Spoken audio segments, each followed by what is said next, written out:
Good evening. Evening. Well, my faith story is a little different than Noah's. There's a little commonality in that it turns out to be a little bit of an extended household. We had pets, not as many as Noah had, but we had a few and a couple of the creepy crawly things as well. But one of the scripture passages that has been important to me to think through as I was preparing for this evening is from 2 Timothy 1, verse 7. For God has not given us a spirit of fear, but of power and of love and a sound mind. And all of you have had an opportunity at some point to have fear in your life and a spirit of power because of this spirit. And we can use a sound mind because he's given us one, and the wisdom that he's provided. Well, sometimes life takes a bit of a twist, something you just don't even see coming.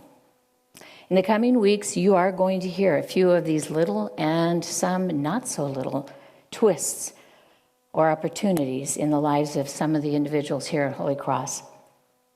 While each story is different, the one common thread is that how by faith each one navigated through all these uncharted waters, or as I choose to describe it, an opportunity.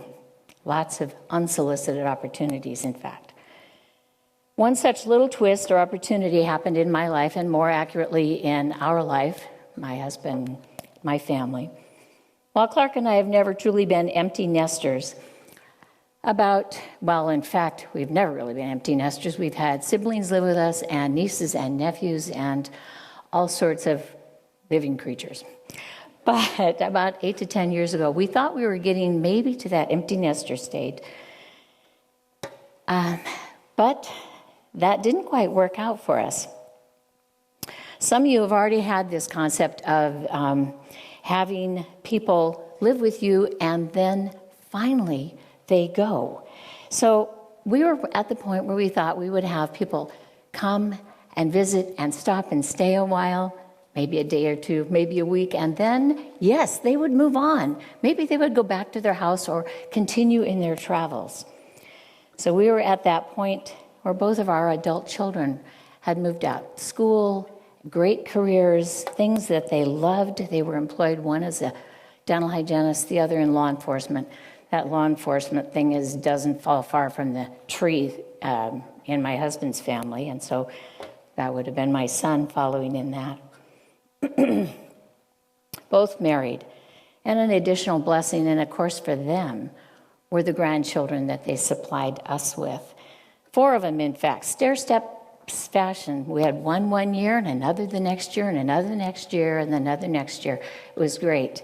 In fact, Clark and I would often, every summer, have all 4 of them over and spend at least a week with us, without their parents. Fun for us, a break for their parents, but mostly fun for us.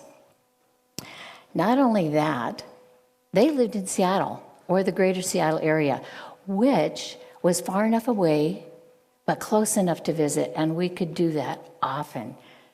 Until the last couple of years, we didn't do it quite as often. In fact, I would often think how blessed we were to have this opportunity of having kids so close. So many of you don't have family so close. It is a blessing, and it is a joy. Sometimes it's a challenge, but it was especially a joy and a blessing for me because my growing up years were not like what my married years have been. Very different than what my life as a wife and a mother and a sister-in-law and a daughter-in-law and the extended family and friends that we had around. 40 years of just plus blessings and joy. And we have a village. It takes a village. We have a village. And so about this time, 8-10 years ago, Clark and I were still working full-time in careers that we both loved, we enjoyed, and we felt called to. We did come from large families. I had 6 kids, 5 siblings my husband had.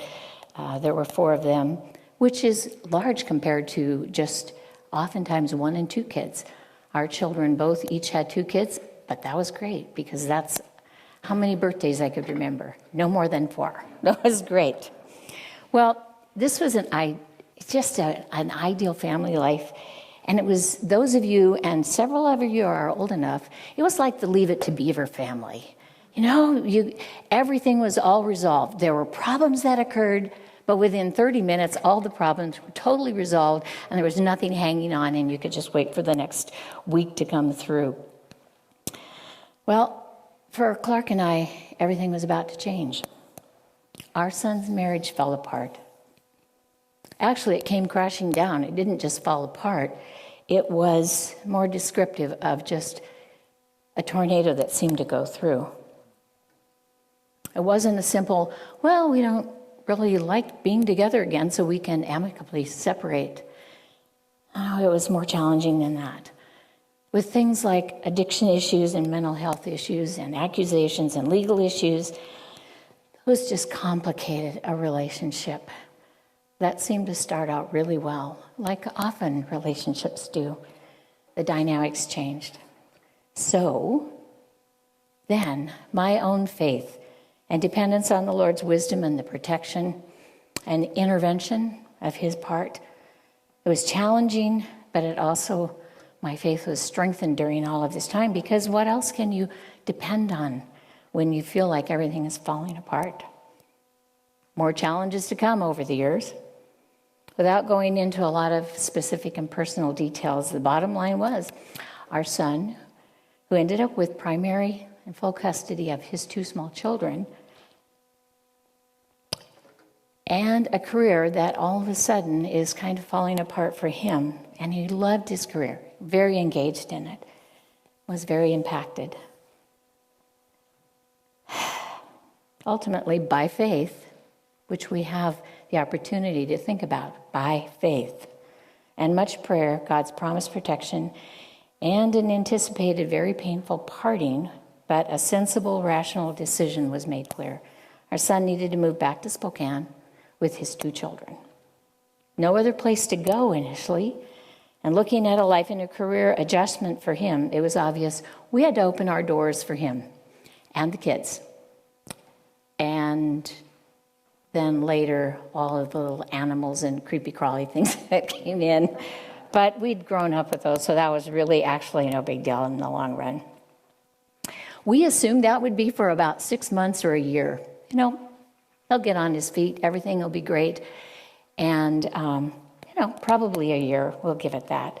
And how exciting for the grandkids to be around us all the time in a house that sort of had to be shifted around. That was great, we could do that. Kids went to the same school that their parents went to, because Clark and I have lived in the same house now for 40-some years. So the grade school, the kids loved it. It was great. Well, that 1 year progressed into 2 and 3 and 4 and 5 years. It was very chaotic, yet it was a blessing to have that 3-generation household. I'm sure it would have been a lot easier for Joe to be able to say his parents moved in with him than he moved in with his parents. But like many of you, God's purpose, plan, and timing is very different often than what we expect. I'll readily admit that it was only by faith that I, along with the rest of the family, was able to navigate this unsolicited opportunity. It came with blessings, joys, and unanticipated responsibilities and challenges, but it was an opportunity, and it presented itself, and we accepted it. There were a lot of words that came to mind when I started thinking about this by faith message that I could share.